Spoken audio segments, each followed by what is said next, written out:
وضيوفنا، شرفتنا ونورتونا دايما في بلاد مفضل ارماني. تحيه لمعلم عبد الله الغالي، كلنا نموت هذيك المجلس.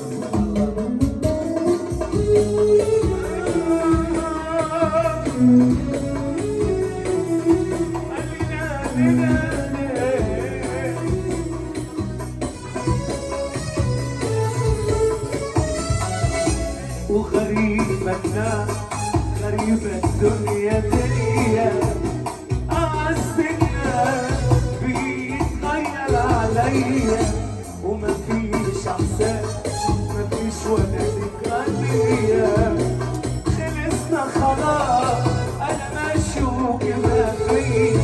وغريبتنا غريبة الدنيا دي، أعزنا بيتغير عليا، وما فيش إحساس ما فيش ولا ذكرى ليا، خلصنا خلاص أنا ماشي وكده فيك.